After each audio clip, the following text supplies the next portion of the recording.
Maulang Pasko ang naranasan ng marami ngayong araw. Kaya kung hindi traffic sa kalsada dahil kasabay ang mga motoristang umuuwi sa kanilang probinsya, madulas na kalsada na takaw peligro naman ang panganib para sa ilan. Kung tawagin sa Tagalog, tikatik.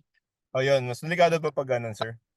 Mas delikado yun kaysa doon sa totally buhos. Yung tikatik, mas ano siya, mas prone siya. Yung parang mga buha-buhangin na andun pa sa gitna. Mas madulas yun. Isa pang kailangang pag-ingatan ay yung hydroplaning. Ito yung nawawala na ng kontak ang gulong ng sasakyan. Sa halip ay tila nag-glide na siya sa tubig. Sa pagmamaneho tuwing umuulan, mahalagang bantayan ang bilis ng pagmamaneho. Kung basa ang kalsada, huwag magmotulin. Respetuhin ang mga speed limits. Yung pinaka-manageable dyan is 60, especially if you're in the expressway. Yun ang pinaka-safe kasi mas madali kang magre-react kung whatever hazard na meron sa daan.